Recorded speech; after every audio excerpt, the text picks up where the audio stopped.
Salam semua para tetua, jumpa lagi bersama Mimin, di channel Alurmu. Semoga para pendengar Alurmu selalu senantiasa dinaungi kebahagiaan, kesehatan, serta rejeki yang cukup. Oke, Mimin langsung lanjut ceritanya. Selamat mendengarkan, dan hidupkan imajinasi para tetua. Cerita pun dimulai.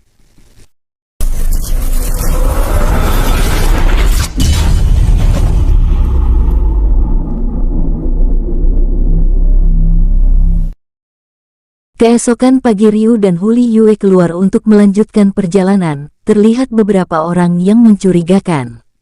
Yang mana orang-orang tersebut adalah yang kemarin.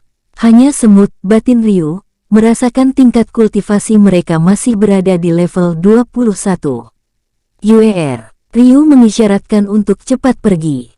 Saat sudah jauh dari desa, kini kelompok tersebut langsung menghadang Ryu dengan aura membunuh. Tangkap mereka. Salah satu dari mereka memberi perintah tanpa basa-basi. Prak, prak, prak. Ryu dan Huli Yue menampar 15 orang tersebut, dan seketika mati. Beri aku alasan agar tidak membunuhmu. Ryu menatap sosok yang memberi perintah tadi terlihat mematung. Ampun Tuan. Orang tersebut bersujud. Katakan, mengapa kamu ingin membunuhku? Ryu menatap dengan tajam. Ampun Tuan, kami hanya menginginkan harta Tuan. Ucap ketua perampok itu. Jawab dengan jujur, jika tidak maka aku akan membunuhmu. Ancam Ryu. Baik Tuan, ketua perampok gemetar. Sepertinya kamu memiliki mata dan telinga yang sangat jeli. Ditambah profesimu sebagai perampok, pasti kamu tahu berbagai tempat dan wilayah maupun berbagai informasi.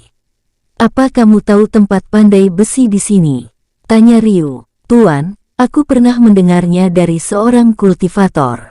Katanya dia pernah bertemu dengan seorang pandai besi pada saat sedang berburu siluman.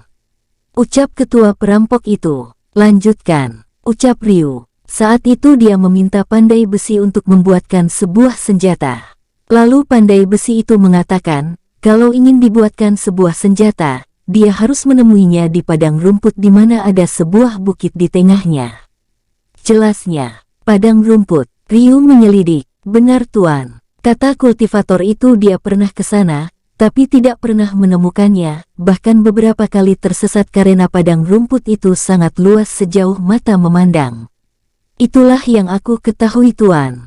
Sedangkan untuk pandai besi yang lain aku belum pernah melihat atau menemukannya. Tutup ketua perampok itu. Baiklah aku tidak membunuhmu. Dengan satu syarat. Kamu tidak boleh merampok lagi, dan jika kamu ketahuan, maka aku akan membunuhmu, ancam Ryu.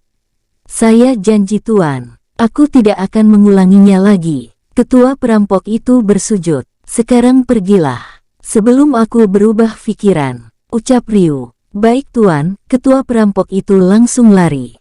UER, sepertinya kita harus ke padang rumput itu terlebih dulu.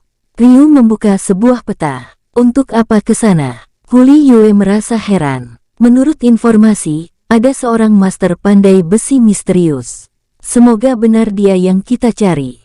Ryu terlihat bersemangat. Jika begitu ayo kita pergi ke sana sekarang. Ucap Huli Yue. Wush, Ryu mengeluarkan Chaizu. Kak Ryu. Huli Yue penasaran. Nanti saja aku jelaskan di perjalanan. Sekarang naiklah. Ryu naik ke punggung Chaizu. Huli Yue naik ke punggung Chaizu. Chaizu, bawa kami ke arah sana. Ryu menunjuk ke suatu arah. Pinggir padang rumput, kini mereka sudah sampai. Terlihat padang rumput seperti tanpa ujung. Pantas saja membuat orang bisa tersesat. Gumam Ryu menatap apa yang ada di depan mereka. Sepertinya akan lebih mudah dengan bantuan Chaizu melalui penciumannya. Chaizu, cari dan bawa kami ke sebuah bukit di tengah padang rumput ini, seru Ryu. Goar, Awo, Ngaung. Chaizu mengisyaratkan senang. 7 hari berada di padang rumput, tepat di depan Ryu dan Huli Yue kini terdapat sebuah bukit yang cukup tinggi. Akhirnya sampai juga. Ryu mengambil nafas panjang. Kak Ryu, kita istirahat sebentar. Cuaca di padang rumput ini sangat ekstrim, mengipasi wajahnya dengan tangan. Ryu mengangguk setuju. Merasa istirahatnya sudah cukup, mereka kembali melanjutkan perjalanan untuk menaiki bukit tersebut. Dengan memakan waktu 6 jam, kini di depan mata mereka terlihat sebuah bangunan yang cukup luas. Akhirnya aku kedatangan tamu. Silahkan masuk, terdengar suara dari dalam. Tanpa khawatir Ryu dan Huli Yue langsung masuk ke dalam rumah tersebut, terlihat sosok pria tua gemuk kepala botak. Sepertinya kalian menjalani perjalanan yang cukup jauh. Ada apa datang ke sini? Tanya pria tua botak itu. Mohon maaf senior, kami bicara dengan, suara Ryu terhenti. Hohohoho, aku lupa, namaku Ang Bei. Ang Bei memperkenalkan diri. Namaku Ryu. Dan ini Huli Yue. Ryu memperkenalkan diri mereka. Ang Bei mengangguk. Senior, maksud kedatangan kami di sini untuk menanyakan pedang milikku ini. Ryu mengeluarkan pedang naga pembelah gunung. Ini sangat menarik, tapi sepertinya belum sempurna. Ang Bei memperhatikan dengan teliti. Itulah tujuan kami ke sini senior. Kami tidak bisa menyempurnakan pedang ini, jawab Ryu. Dari motifnya sedikit menggambarkan seekor naga. Kurasa pembuat pedang ini ingin pedang ini memiliki roh, yaitu roh naga itu sendiri. Ang Bei memegang dagunya. Aku bisa memperbaiki sedikit. Alangkah lebih bagus jika ada inti roh naga. Ang Bei tersenyum masam. Bagaimana dengan ini senior? Ryu mengeluarkan inti naga berusia ribuan tahun tingkat suci. Jika begitu aku akan langsung menggabungkannya. Sekarang masuklah ke ruang kerjaku. Ang Bei membawa mereka ke ruangan lain. Terlihat sebuah tungku besar dan beberapa alat lain, dan beberapa bongkahan besi maupun batu. Ini namanya tungku penempah. Silahkan letakkan pedang dan inti roh ke dalam tungku ini, perintah Ang Bei. Ryu meletakkan kedua benda tersebut. Swoosh, energi Ki Ang Bei masuk ke dalam tungku. Seketika tungku tersebut mengeluarkan api yang sangat padat. Waktu 2 jam proses penyatuan itu pun berhasil. Terlihat pedang tersebut terbang dari dalam tungku melayang ke depan Ryu. Ryu mengambil pedang tersebut lalu menyalurkan ki miliknya. Seketika elemen petir padat menyebar ke seluruh ruangan. Terima kasih atas bantuan senior. Ryu memasukkan kembali pedang itu lalu memberikan 22 buah rumput air emas. Rumput air emas. Terima kasih Ryuer, kau sangat baik sekali. Ang Bei sangat senang. Tidak apa-apa senior. Berkat senior juga aku bisa menyempurnakan pedang milikku, ucap Ryu. Ryuer, bagaimana jika aku mengangkatmu menjadi muridku? Apa kau mau? Tanya Ang Bei. Terima kasih senior. Dengan senang hati, Ryu memberi hormat. Tentu saja dari awal Ryu menginginkan hal tersebut, agar bisa menjadi master pandai besi. Tidak heran Ryu mengorbankan semua rumput air emas yang tersisa 22 padanya. Mulai sekarang kamu resmi menjadi muridku. Sebelum aku mengajarmu, kamu baca dan fahami dengan baik semua kitab ini. Ang Bei memberikan 9 buah kitab. Baik guru. Ryu mengambil 9 kitab seraya berlutut. 3 bulan berlalu, Ryu telah berhasil menguasai semua apa yang ada pada kitab tersebut tanpa ada yang kurang sedikit pun. Bahkan Ryu telah berhasil membuat 5 buah topeng yang berfungsi untuk menutup aura dan penciuman dengan sempurna hasil gabungan dari berbagai tumbuhan yang pernah dia dapatkan. Ryuer, kemampuanmu sangat mengagumkan. Tidak salah aku mengangkatmu menjadi muridku. Ang Bei tersenyum bangga. Berkat bimbingan senior, Ryu menunduk. Tidak ada lagi yang kuajarkan padamu. Sekarang pergilah. Ukirlah sejarahmu di dunia kultivator, ucap Ang Bei. Baik guru, kami pamit. Ryu memberi hormat lalu meninggalkan tempat itu. Sepertinya kita lumayan lama berada di sini. Sebaiknya kita langsung ke kota Kurok di mana klan Shin berada, ucap Ryu saat berada di kaki bukit. Aku hanya ikut kemana Kak Ryu pergi saja. Huli Yue sedikit menggoda. Seharusnya begitu, balas Ryu seraya mengeluarkan Chaizu dan menaikinya. Chaizu, ayo berangkat. Ryu memberi perintah. Wush, Chaizu berlari dengan kencang. Sekitar 200 meter dari pintu gerbang, Ryu meminta Chaizu untuk berhenti agar tidak menarik perhatian. Yuer, sebaiknya kita memakai topeng ini. Ryu memberikan satu topeng kepada Huli Yue. Huli Yue langsung memakai topeng tersebut. Mari, Ryu melangkah ke arah pintu. Gerbang diikuti Huli Yue. Di depan pintu gerbang, kini giliran Ryu dan Huli Yue yang akan diperiksa. Tuan, bisa tunjukkan tanda pengenalnya? Tanya penjaga kepada Ryu. Maaf penjaga, kami hanya pengembara biasa. Ryu memberikan 2000 koin perunggu kepada penjaga. Ah, silahkan masuk tuan, penjaga itu terlihat senang dan mempersilahkan. Di dalam kota, kini beberapa pasukan kerajaan terlihat sedang menjalankan sebuah tugas menuju gerbang kota. Ryu langsung menarik tangan Huli Yue menjauh dari tempat tersebut dan langsung mencari sebuah penginapan. Saat sampai di sebuah penginapan, Ryu memeriksa keadaan sekitar lalu menuju meja kasir. Nona, kami memesan 1 kamar terbaik serta makanan terbaik di sini, ucap Ryu sambil menatap beberapa kamar di lantai atas. Maaf tuan, totalnya 200 koin perak untuk 1 malam komplit dengan makanan. Wanita muda tersebut seakan meremehkan orang yang ada di depannya. Saya pesan untuk 1 minggu. Ryu menyerahkan 1400 koin perak. Baik tuan. Silahkan, seketika perubahan wajah wanita tersebut kini melembut dan langsung meminta pelayan untuk mengantar. Yuer, sebaiknya kita di sini dulu untuk beberapa hari, ucap Ryu. Huli Yue menjawab dengan anggukan. Ryu langsung merubah posisi dengan duduk bersila menyebar spiritualnya untuk mencari informasi. Setelah 2 menit dia memfokuskan spiritualnya menuju ruangan besar yang tidak jauh dari kamarnya. Kasim Huan, bagaimana dengan rencana penyerangan?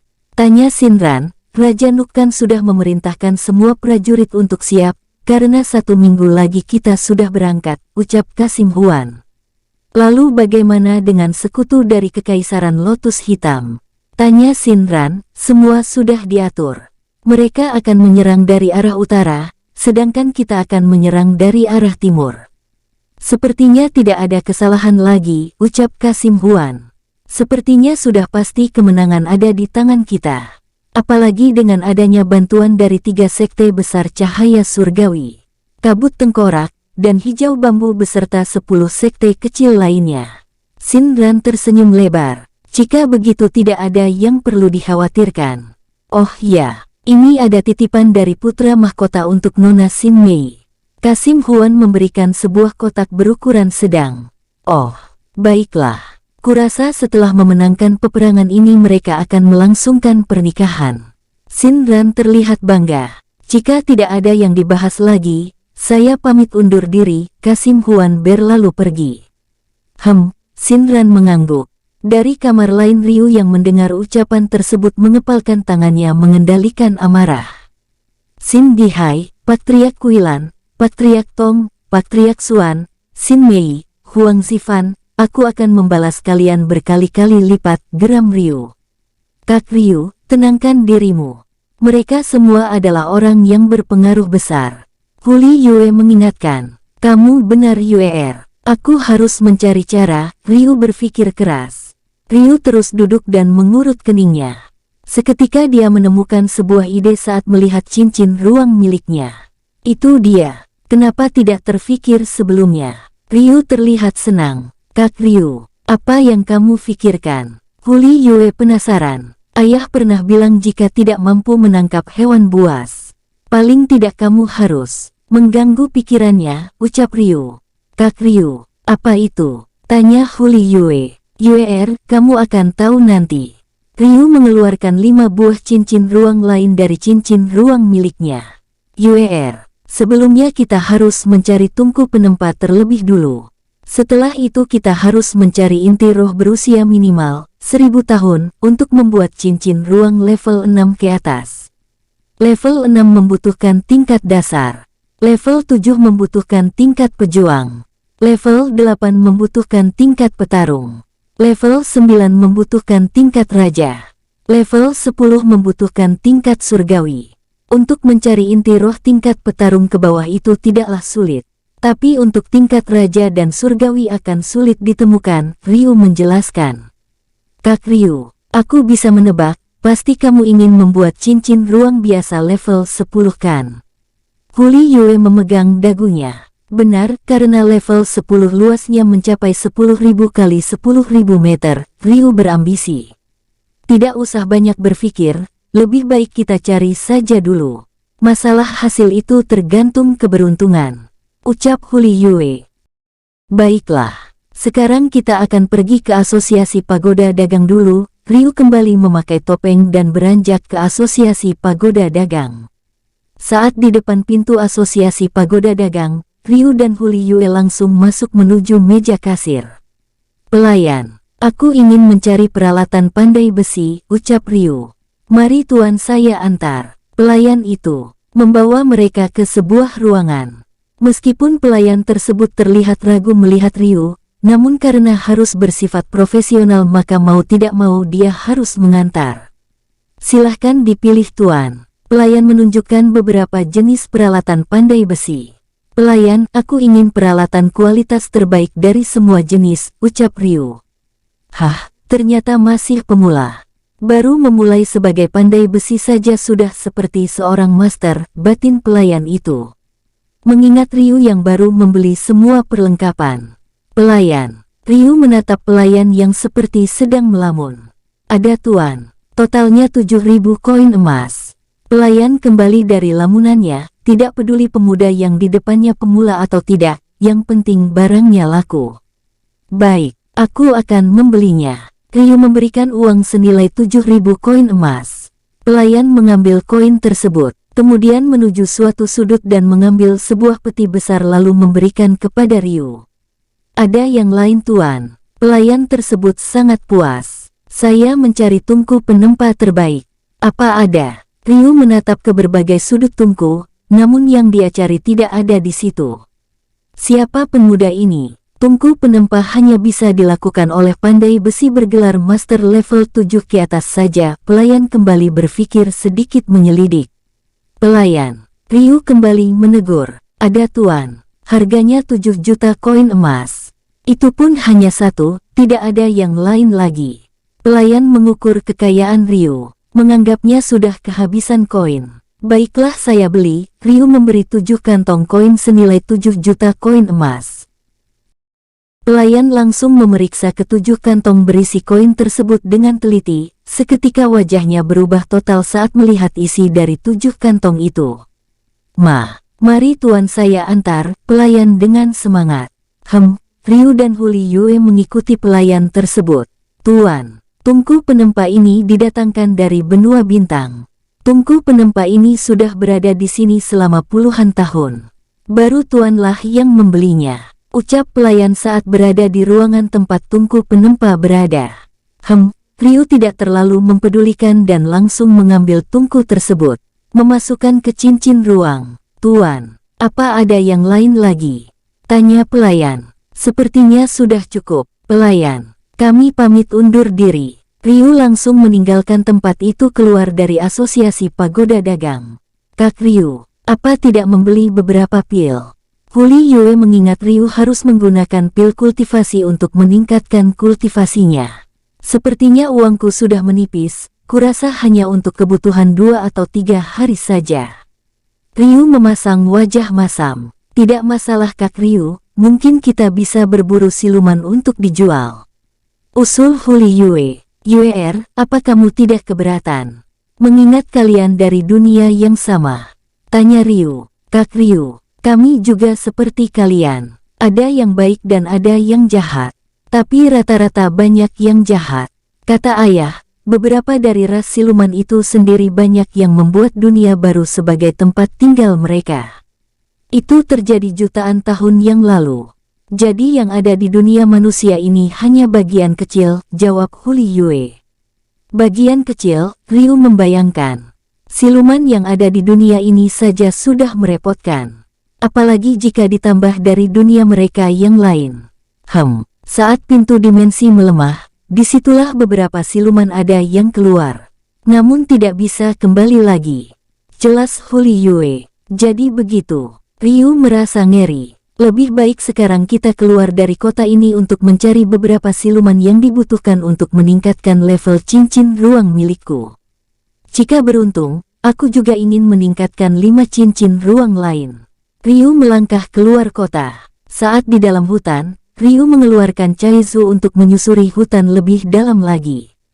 Namun sudah seharian menyusuri hutan, mereka tidak menemukan satupun siluman yang mereka temui. Pada hari kedua, Ryu merasakan keberadaan seekor siluman yang memiliki aura yang kuat. Mereka pun mendekati siluman tersebut yang sedang berada di balik pohon besar, seakan ingin menargetkan Ryu dan Huli Yue sebagai makanannya. Goar, Ngaum, Owo, seekor siluman rubah api berusia ribuan tahun tingkat surgawi. Sebuah keberuntungan, Ryu mengeluarkan pedang miliknya. Yue, kamu mundur saja. Aku ingin melihat kekuatan baru pedang milikku. Ryu bersiaga. Huli Yue mundur ke belakang.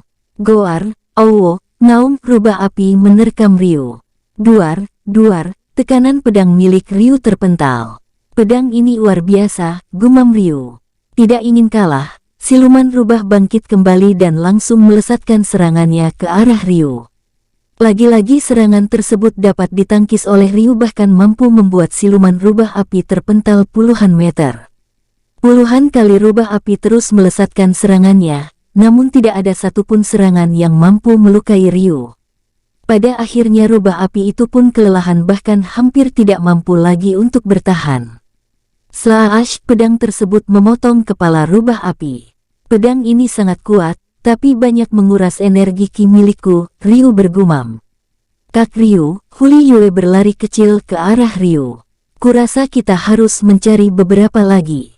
Ryu mengambil inti roh rubah api, memasukkan ke cincin ruang. Setelah merasa sudah selesai, mereka kembali meneruskan perjalanan mereka tanpa bantuan Chaizu lagi. Saat matahari sudah berada di atas kepala, kini mereka telah dihadang sekelompok siluman kelinci bulan, berusia ribuan tahun tingkat surgawi sebanyak 5 ekor. Yue, kamu mundur saja. Aku ingin melihat batas kemampuanku, ucap Ryu.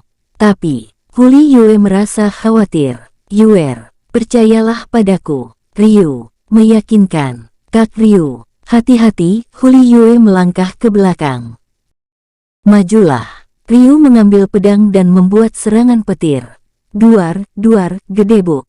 Tekanan elemen petir milik Ryu menyerang kelima kelinci bulan. Wush. Kelima kelinci bulan menghindar dengan cepat. Crash. 5 kelinci bulan menyerang Ryu dari berbagai sisi. Praak. Pertemuan serangan membuat Ryu mundur beberapa langkah ke belakang. Boleh juga. Ryu kembali melancarkan serangan. Kelinci bulan pun melompat ke arah Ryu dan menyerang dengan sangat ganas dan cepat. Crash, sebuah sayatan kecil melukai kulit Ryu. Duar, jeder, gabungan serangan kelinci bulan membuat Ryu terpental beberapa meter ke belakang. Melihat kejadian tersebut, membuat Huli Yue merasa khawatir dan berniat untuk membantu. Merasakan kekhawatiran Huli Yue, Ryu memberi isyarat bahwa dia baik-baik saja dan kembali bangkit mengaktifkan elemen petir. Berbentuk kera bertanduk, duar, jeder, glodak. Serangan Ryu lebih cepat dan lebih ganas 3 kali lipat dari sebelumnya. Serangan yang bertubi-tubi dari Ryu membuat kelima siluman kelinci bulan terus menghindar dan tidak sempat untuk menyerang. Serangan Ryu yang seakan tidak ada habisnya membuat 5 kelinci bulan mulai kewalahan bahkan terkena imbas tekanan serangan elemen petir. Karena elemen petir milik Ryu mengandung racun, kekuatan dari mereka juga turun secara drastis hingga akhirnya mereka tidak mampu lagi bertahan. Duar. Kelima kelinci terpental luka parah. Slash. Ryu memenggal kepala 5 siluman tersebut. Selesai, Ryu mengambil inti roh 5 kelinci bulan. Ryu pun mengeluarkan Chaizu untuk memakan 5 siluman tersebut untuk menambah kecepatannya lagi. Kak Ryu, sepertinya sudah cukup. Huli Yue kini sudah berdiri di samping Ryu. Kurasa kita harus mencari tempat aman untuk meningkatkan cincin ruang milikku dan kelima cincin ruang lain. Ryu beranjak dari situ mencari tempat aman. Setelah merasa cukup aman, Ryu mengeluarkan sebuah kitab, lalu memberikannya kepada Huli Yue. Yue, pelajarilah teknik langkah kilat dan wujud hantu itu. Nantinya itu akan sangat berguna, ucap Ryu. Baik, Huli Yue mencari tempat untuk mempelajarinya. Ryu kini mengeluarkan tungku penempa lalu memasukkan 5 cincin ruang serta 5 inti roh yang baru dia dapatkan. Swoosh, Ryu mengeluarkan ki miliknya dan memasukkan ke dalam tungku. Whoosh, aura api yang sangat kuat seakan muncul dari bagian tungku tersebut. Ryu memfokuskan pikirannya untuk menyatukan kelima cincin ruang dengan 5 inti roh. Setelah berhasil menyatu, Ryu kembali memperluas ruang dalam cincin tersebut dengan sebuah pola yang baru. Swoosh, kelima cincin ruang keluar dari dalam tungku secara perlahan dan jatuh ke tangan Ryu. Hah, menyatukan kelima cincin ini sangat menguras energi ki milikku, ucap Ryu dengan napas ngos-ngosan. Ryu mengambil cincin miliknya, memindahkan semua barang ke salah satu cincin ruang level 10 yang baru saja dia buat dan memakainya. Huff, Ryu memandang cincin ruang level 10 miliknya yang baru dan kini hanya tinggal beberapa koin saja beserta kitab, pedang naga pembelah gunung, panah dewa Phoenix, dan peralatan pandai besi. Ryu kembali duduk bersila untuk memulihkan ki miliknya yang telah habis terkuras dan berencana untuk membuat cincin ruang lagi.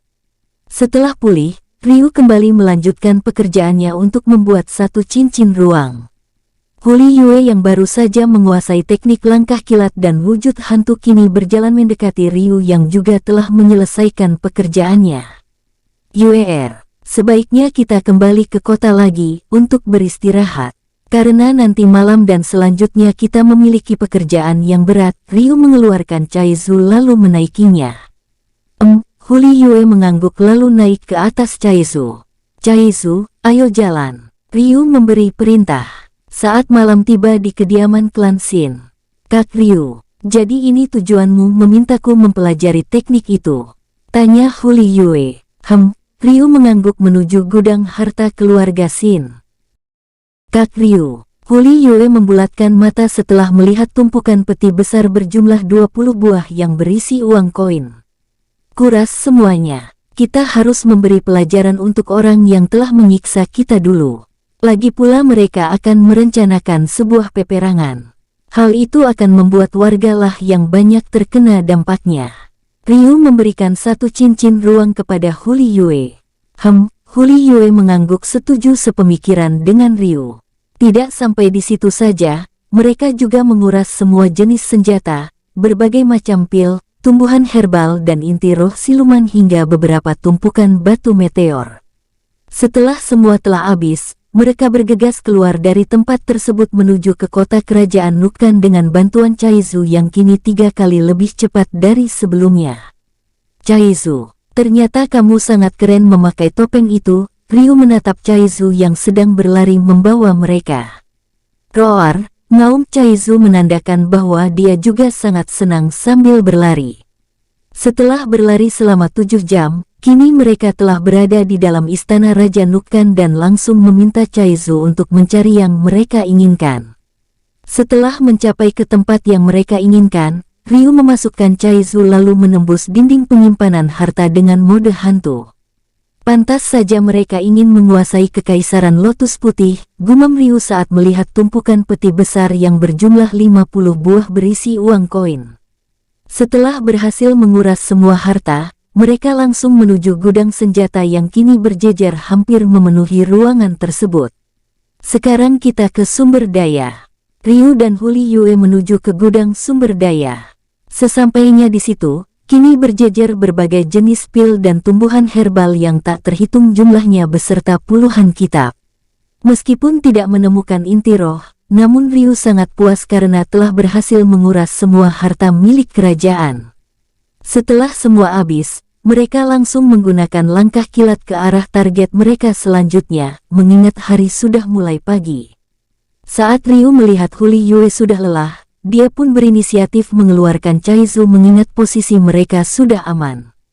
Saat matahari sudah berada di atas kepala, kini Ryu dan Huli Yue sudah berada di hutan yang tidak jauh dari sekte cahaya surgawi yaitu 1 kilometer. Kurasa kita istirahat di sini saja dulu sambil menunggu malam, ucap Ryu. Kak Ryu, bukankah ini saja sudah cukup dengan hasil jarahan kita ini? Tanya Huli Yue. Aku tahu itu. Dengan hasil yang kita dapatkan sekarang bisa mencukupi kebutuhan kita ratusan tahun, bahkan untuk seluruh penduduk desa Lembah Hitam. Tapi aku tidak ingin kejahatan terus menyebar. Jika harta dikuasai banyak orang jahat, maka orang baik bisa berubah menjadi orang jahat. Begitupun sebaliknya, jika harta dikuasai orang-orang baik, maka orang jahat pun bisa menjadi baik, jelas Ryu. Aku mengerti, ucap Huli Yue, walaupun belum mengerti sepenuhnya. Yue, sekarang kita istirahat saja.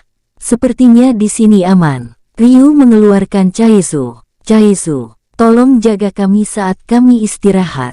Jika ada hal mencurigakan, bangunkan saya, ucap Ryu. Roar, naum Chaizu mengangguk. Di kediaman klan Shin. Lapor tuan, seorang penjaga berkeringat dingin. Penjaga, ada apa? Tanya Cindy Hai. Tuan, itu, harta, penjaga gemetar. Cepat katakan. Cindy Hai menyipitkan mata. Tuan, harta klan telah dicuri. Penjaga membayangkan nyawanya seakan hilang. Apa? Cindy Hai langsung menuju gudang harta. Saat mencapai ruang gudang, Cindy Hai langsung mematung. Ayah, ada apa? Xin Mei berlari ke arah ayahnya sontak terhenti. Tuan, gudang senjata kita dicuri. Penjaga berlari ke arah Cindy Hai.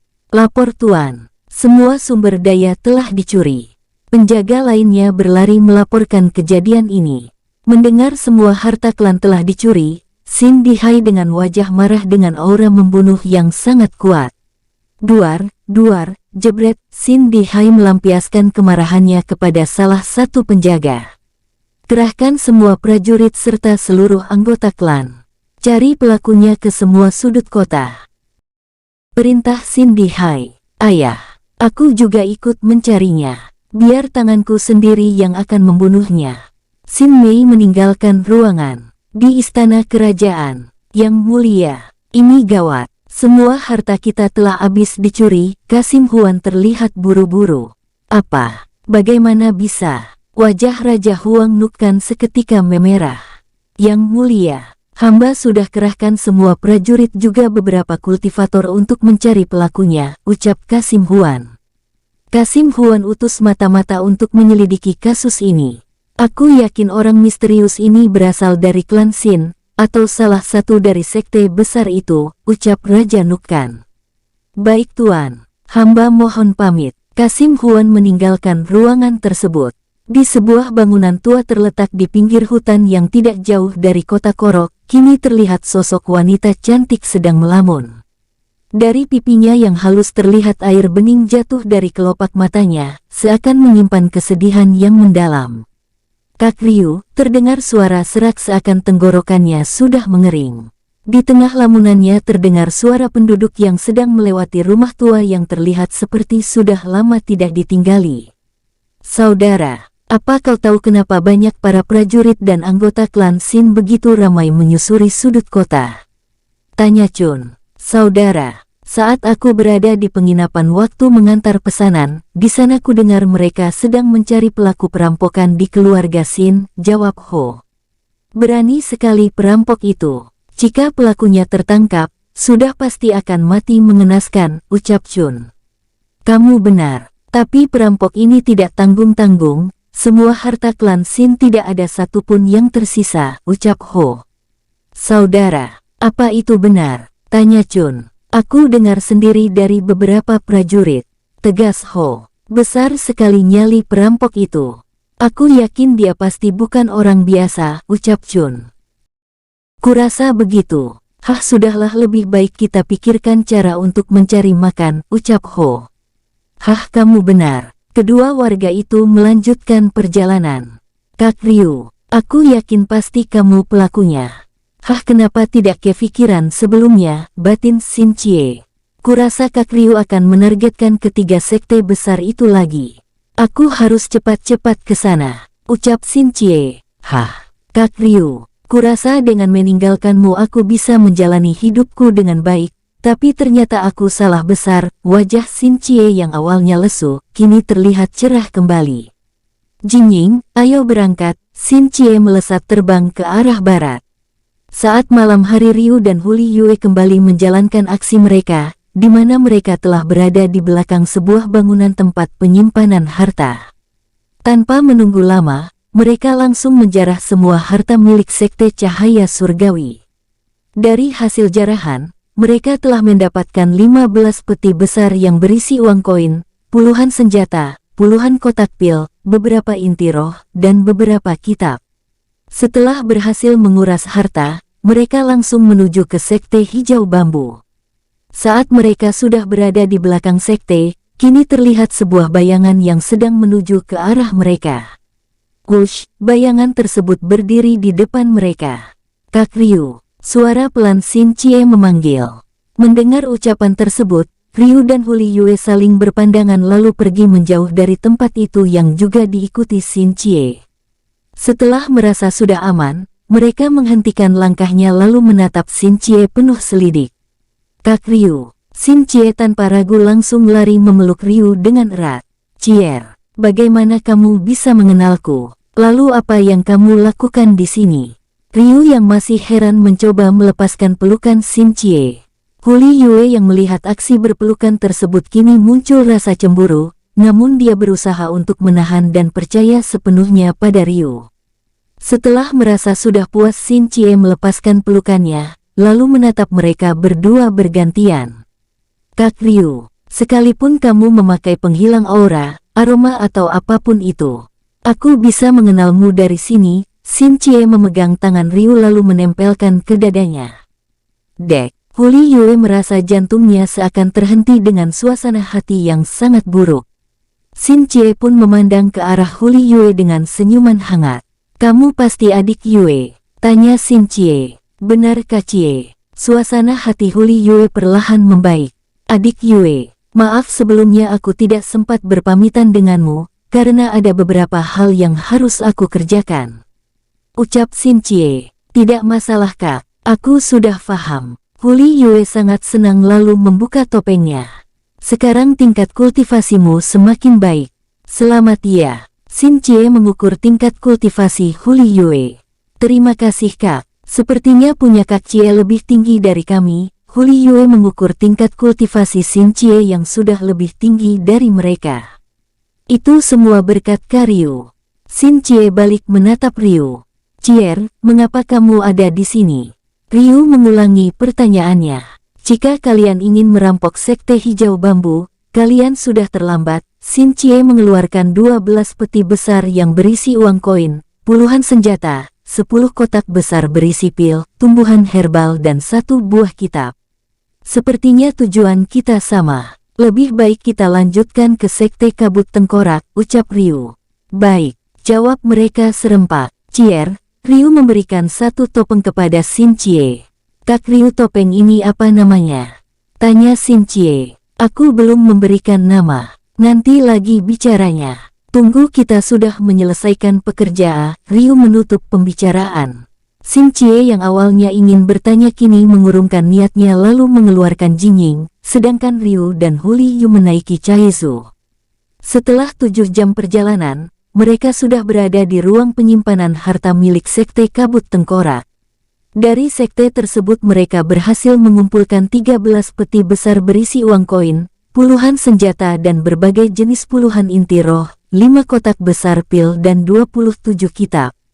Setelah berhasil menguras semua harta, mereka langsung meninggalkan tempat tersebut menggunakan langkah kilat.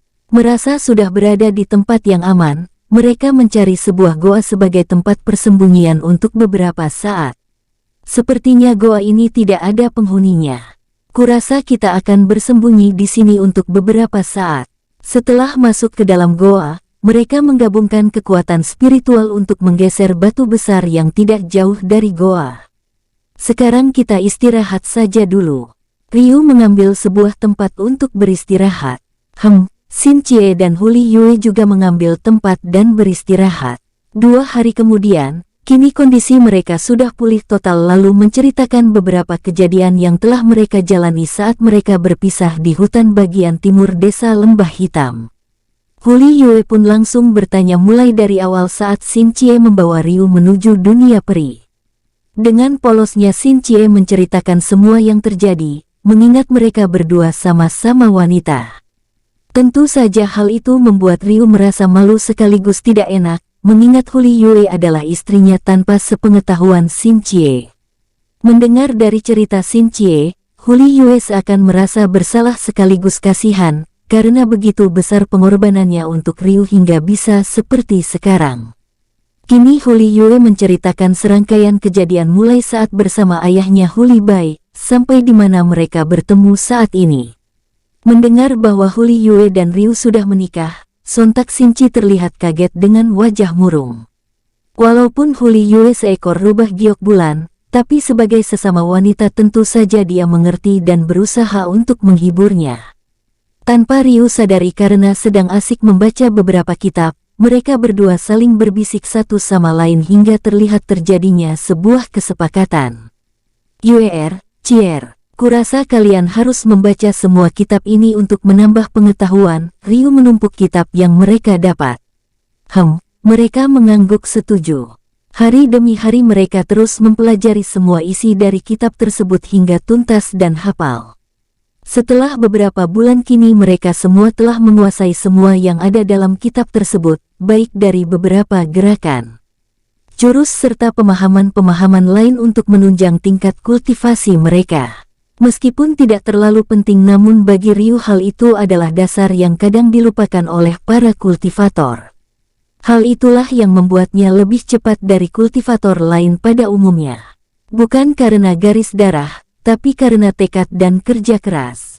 Cier, karena kamu adalah seorang alkemis, apa kamu mampu memurnikan semua pil yang ada di sini? Tanya Ryu. Kak Ryu, kamu tenang saja. Itu sudah pasti akan kulakukan. Bahkan membuat beberapa pil dari semua sumber daya yang ada di sini. Hanya saja membutuhkan waktu yang cukup lama agar bisa mendapatkan hasil yang memuaskan, ucap Xin Chie. Tidak masalah, tapi jangan terlalu memaksakan diri. Ryu mengingatkan. Baik, jawab Xin Chie singkat. Yuer, sepertinya aku tidak membutuhkan panah ini lagi. Lagi pula aku sudah memiliki senjata lain. Sepertinya goa ini cukup luas untukmu berlatih. Ryu memberikan panah Dewa Phoenix. Huli Yue mengambil panah tersebut lalu pergi ke arah gua yang cukup luas untuk berlatih. Oh ya, aku hampir lupa. Cier, ini cincin ruang hasil karyaku. Pakailah. Ryu memberikan cincin ruang. Level 10. Terima kasih Kak Ryu. Xin Chie sangat senang dan langsung memindahkan barang miliknya ke cincin ruang baru. Semua inti roh dan senjata ini sepertinya tidak ada yang cocok untuk kita, lebih baik kita simpan saja. Ryu memeriksa hasil jarahannya. Di dalam goa, mereka melakukan pekerjaan mereka masing-masing. Baik berlatih, berkultivasi hingga berusaha menciptakan karya baru. Saat Ryu, Xin Chie dan Huli Yue masih berada di dalam goa, kini muncul gejolak-gejolak baru di kerajaan Nukan. Di mana kerajaan Nukan telah dilumpuhkan bersama para pendukungnya yaitu keluarga bangsawan keluarga Xin. Dan 3 sekte besar. Hal itu terjadi tentu saja karena ulah Ryu yang telah melumpuhkan perekonomian mereka. Yang membuat mereka tidak bisa bertahan lama. Kejadian itu juga telah sampai ke telinga Kekaisaran Lotus Putih, yaitu Kaisar Jin. Jin Jierui menggunakan kesempatan tersebut untuk menyerang. Beberapa orang yang berhasil selamat kini memilih sebagai rakyat biasa, gabung ke sekte lain, dan beberapa orang memilih pergi ke Kekaisaran Lotus Hitam. 1 tahun telah berlalu, kini muncul beberapa sekte besar yakni Sekte Kuil Kebenaran Aliran Putih, Sekte Lembah Racun Aliran Hitam, Sekte Naga Awan Aliran Netral, Sekte Lembah Persik Aliran Netral yang didirikan oleh Ryu beserta orang-orang terdekatnya dan beberapa sekte kecil baik aliran hitam maupun putih. Tepat tahun kedua saat pertama kali masuk ke goa, kini Ryu dan yang lain telah keluar dari persembunyian mereka. Berkat pemahaman alkemis Xin Chie, kini Huli Yue bisa menyerap pil kultivasi pada umumnya dan sudah mencapai level 45. Untuk Ryu sendiri kini telah mencapai level 46. Sedangkan untuk Xin Chie masih berada di level 45 karena lebih fokus untuk memurnikan semua pil. membuat pil baru dan menciptakan sebuah pil dari ratusan inti roh siluman yang digabungkan dengan sumber daya aneka tumbuhan walaupun hanya menghasilkan satu pil untuk Huli Yue. Akhirnya bisa melihat matahari. Ryu merentangkan tangannya. Kak Cie, karena kamu tidak bisa naik tingkat. Huli Yue merasa tidak enak. Adik Yue, itu tidak masalah. Malah aku sangat senang bisa menciptakan mahakaryaku yang sangat luar biasa. Xin Cie tersenyum lepas. Lagi pula jika kamu menyerap energi orang jahat, itu akan mengganggu emosionalmu sendiri. Bahkan adik Yue bisa jadi orang jahat juga. Lanjut Xin Cie, sekarang kurasa sudah aman, untuk sementara kita tidak perlu memakai topeng lagi. Lagi pula terlalu lama memakai sangat gerah dan terlihat aneh, ucap Ryu. Benar sekali. Kurasa dengan menutup tingkat kultivasi sudah cukup. Sangat disayangkan dua bidadari harus menyembunyikan kecantikannya di balik topeng. Xin Cie menggoda. Terserah kalian. Aku sudah bosan makan daging siluman itu terus selama 2 tahun. Aku ingin makanan yang enak di luar sana.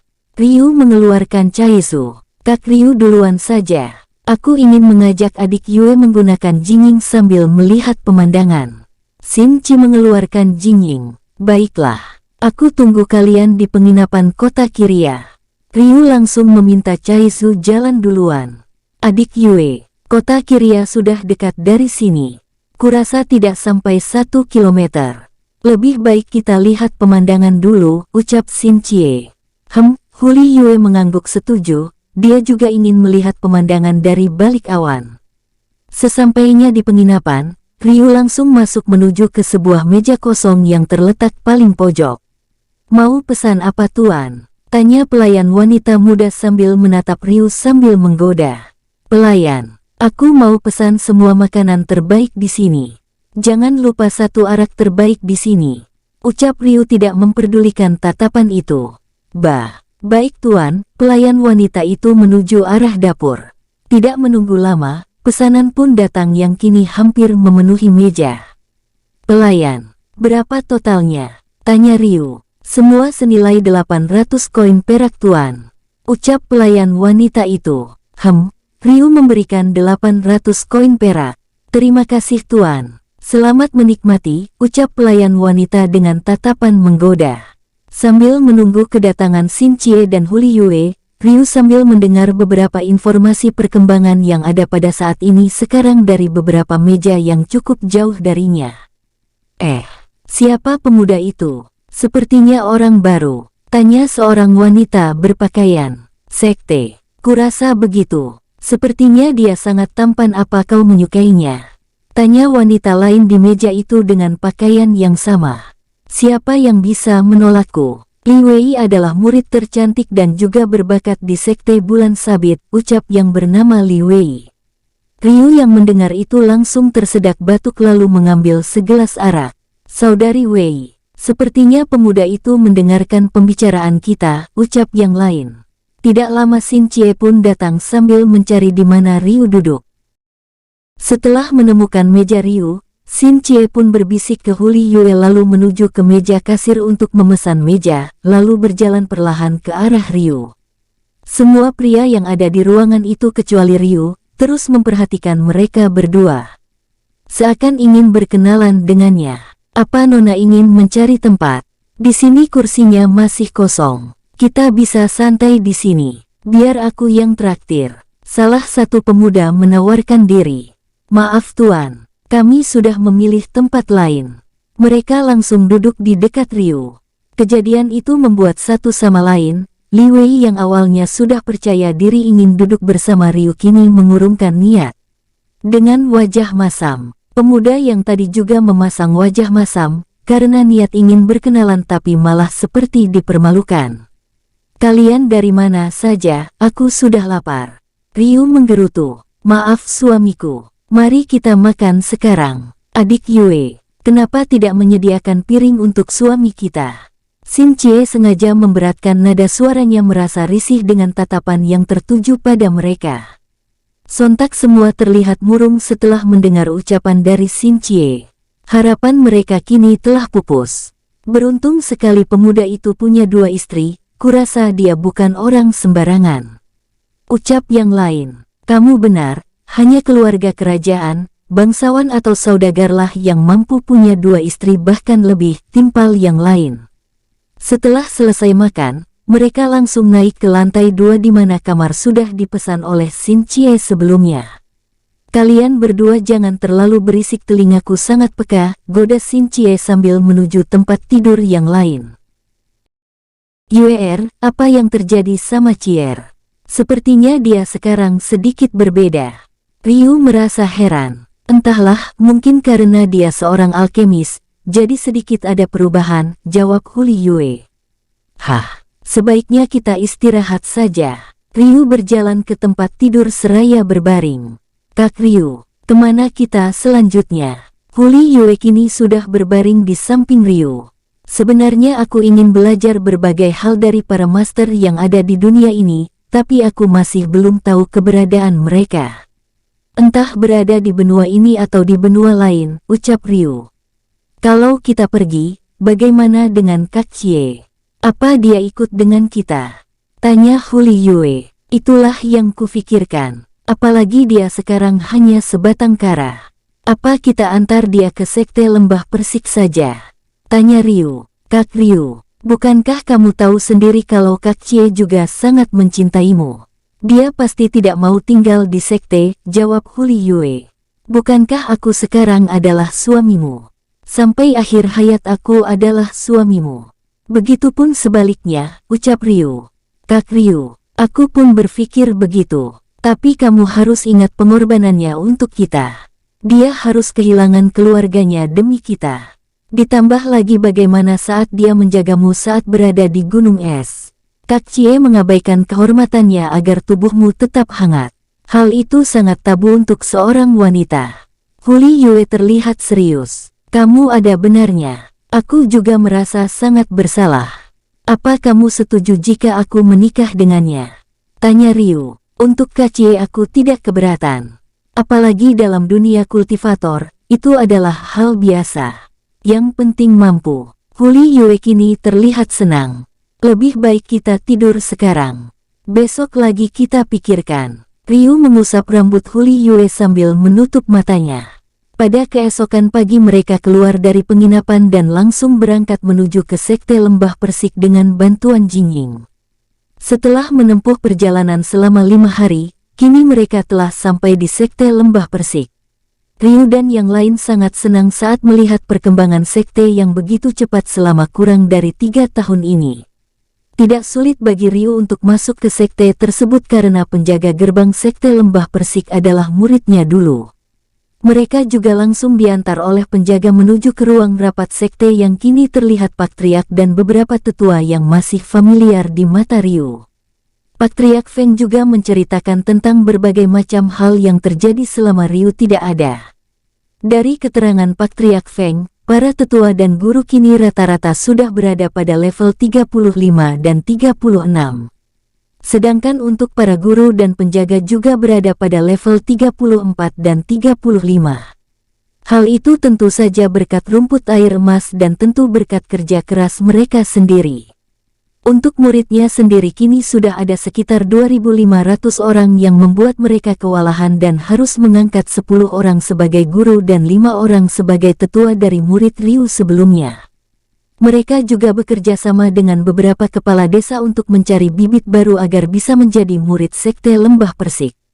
Bahkan ke depan, jika tidak ada kendala, Patriark Feng berencana untuk menemui kaisar dan beberapa wali kota untuk menjalin hubungan untuk mempertahankan wilayah kekaisaran Lotus Putih. Setelah mendengar penjabaran dari Patriark Feng, kini Ryu mengutarakan pembicaraan dan meminta restu dari ayahnya untuk menikah dengan Xin Cie. Mendengar ucapan tersebut sontak semua kaget karena mereka juga sudah tahu bahwa Ryu sudah menikah dengan Huli Yue. Namun karena itu adalah keputusan dari Huli Yue sendiri, akhirnya Liu Meng menyetujuinya. Semua jadwal pun sudah diatur, sekarang hanya tinggal menunggu hari pernikahannya saja yaitu terhitung 3 hari lagi.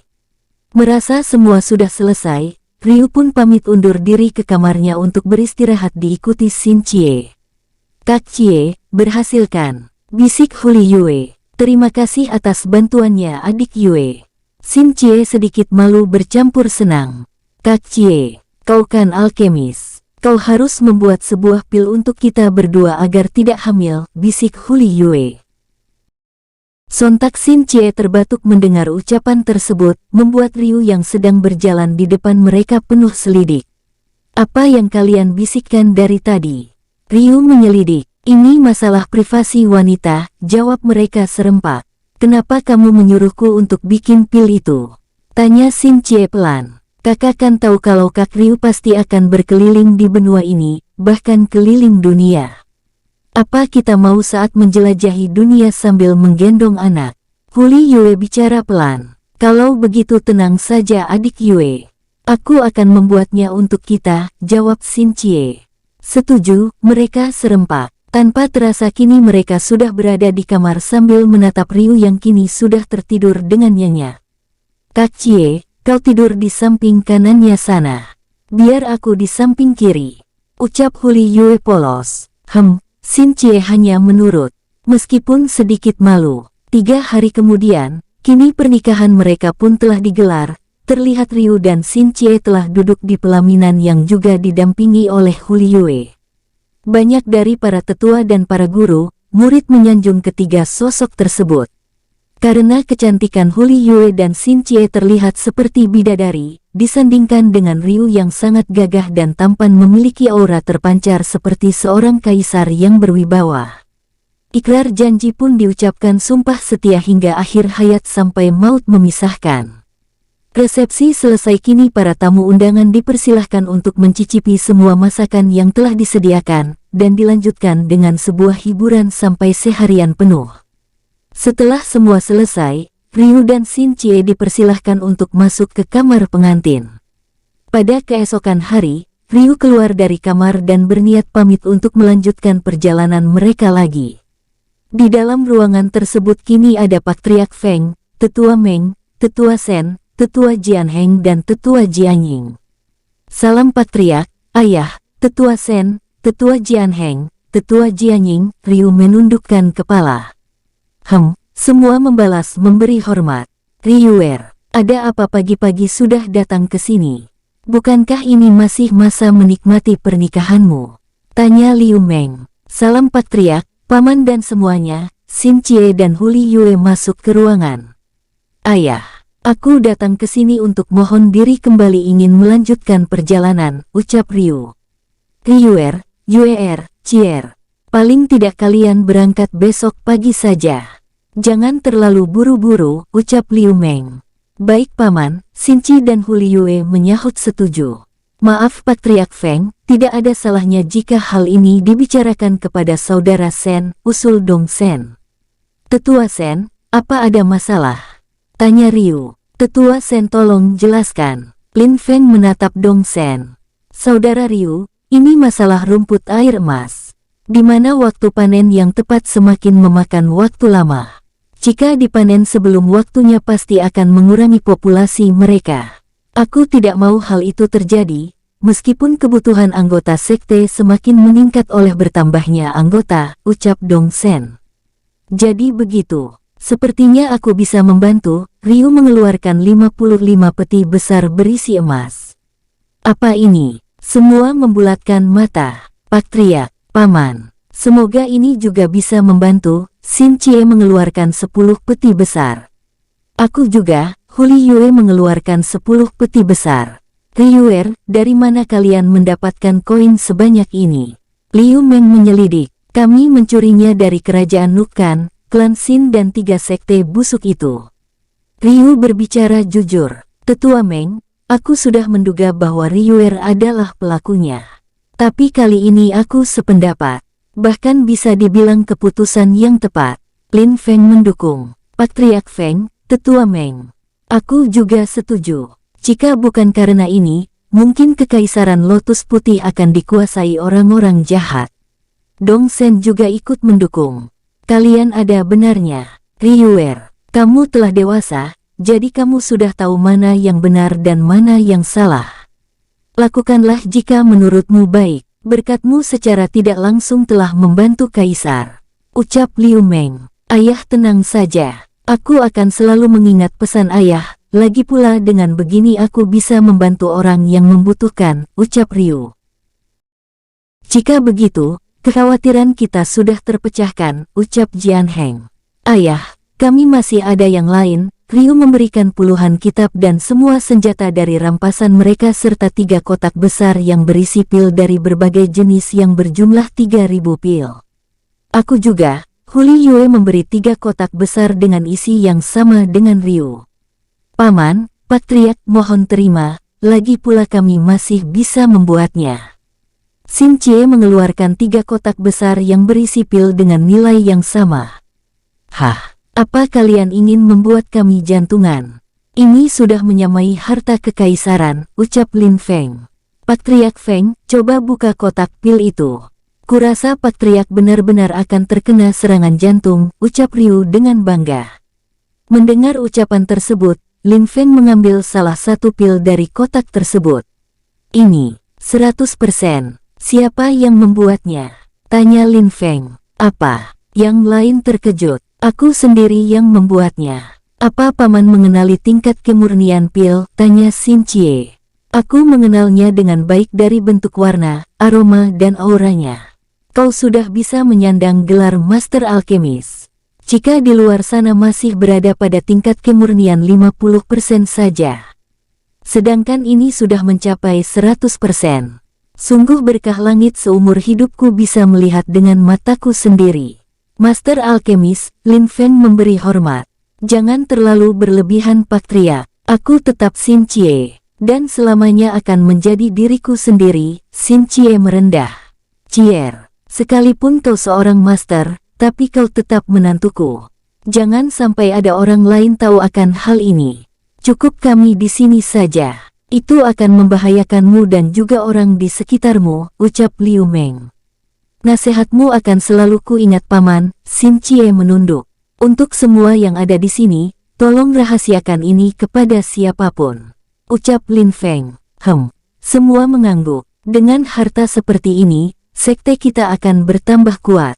Dalam kurang dari 1 tahun, pasti banyak para tetua, guru bahkan petugas yang lain mampu mencapai level 40 bahkan lebih. Mengingat semua terlihat begitu antusias dalam berlatih dan berkultivasi, ucap Dong Sen.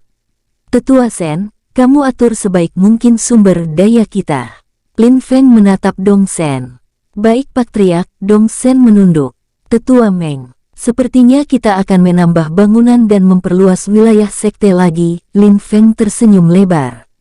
Baik, ucap Liu Meng. Jika semua tidak ada yang dibahas lagi, kami undur diri. Ryu, Xin Chie dan Huli Yu meninggalkan ruangan. Pada keesokan hari, Ryu dan kedua istrinya kembali berpamitan untuk melanjutkan perjalanan menuju kota Wuhu, ibu kota kekaisaran Lotus Putih. Meskipun harus menempuh perjalanan selama berbulan-bulan, namun kali ini mereka sepakat untuk berjalan seperti biasa sambil mengekspos beberapa tempat, untuk mencari keberuntungan bertemu para master dari buku yang pernah Ryu dapatkan di Asosiasi Bulan Perak. Setelah berjalan selama 2 hari, kini di depan mereka terdapat sebuah desa yang memiliki banyak kultivator yang berlalu lalang. Tidak ingin memperdulikan, Ryu langsung masuk dan mencari penginapan untuk beristirahat dan mengganjal perut. Saat menemukan penginapan, Ryu pun langsung masuk ke dalam. Ryu menatap ke arah seorang wanita cantik yang sedang duduk sendiri penuh selidik. Wanita ini, sepertinya sudah berada di atas levelku. Ternyata di dunia ini masih banyak hal yang tidak terduga, Ryu membatin. Ryu pun duduk di sebuah meja yang lumayan jauh dari wanita itu dan memesan beberapa makanan. Sepertinya semua yang ada di sini adalah pengawalnya, pikir Ryu. Merasa dirinya sedang diawasi, wanita tersebut tersenyum tipis bangkit dari tempat duduk menuju ke meja Ryu, Xin Chie dan Huli Yue. Melihat hal itu, Ryu langsung meningkatkan kewaspadaannya memberi isyarat untuk Xin Chie dan Huli Yue. Permisi Tuan dan Nona, apa boleh saya ikut duduk di sini? Wanita itu tersenyum tipis pada mereka. Xin Chie dan Huli Yue pun merasa risih dan jijik saat melihat wanita itu memberikan senyuman kepada Ryu. Ryu pun menahan mereka agar tidak berbuat macam-macam. Mengingat wanita yang ada di depan mereka bukanlah orang sembarangan. Silahkan Nona, kebetulan tempat kami ada satu kursi lagi, Ryu mempersilahkan. Perkenalkan namaku Ling Hua. Jika boleh tahu siapa nama tuan dan nona-nona ini? Ling Hua memandang mereka bergantian. Xin Chie dan Huli Yue bergumam. Perkenalkan namaku Ryu, ini Xin Chie dan Huli Yue. Ryu memperkenalkan diri mereka. Mohon maaf sebelumnya. Apa kalian berasal dari wilayah ini atau dari sekte wilayah sini? Ling Hua memandang mereka bergantian. Nona Hua, kami bukan berasal dari wilayah ini. Kami hanya seorang pengembara yang kebetulan singgah di sini. Jawab Ryu dengan hati-hati. Jadi begitu. Kukira kalian berasal dari sebuah sekte. Nona Chie, apa kau berasal dari klan Xin? Ling Hua menyelidik. Itu benar, tapi aku bukan bagian dari mereka. Xin Chie menjawab dengan hati-hati seakan tahu arah pembicaraannya. Nona Chie, apa kamu putri dari Xin Huo? Ling Huo menyelidik. Apa kamu mengenal ayahku? Tanya Xin Chie spontan. Aku tidak terlalu begitu kenal. Namun atas permintaan Patriark Sekte Kuil kebenaran agar aku memenuhi permintaan ayahmu sebelum dia meninggal, untuk membebaskanmu serta klan cabang keluarga Xin dari segala tuduhan, dari rencana atas pemberontakan kepada kerajaan. Jawab Ling Hua. Bersambung, sampai ketemu di episode selanjutnya, semoga kalian semua selalu terhibur, dan terima kasih.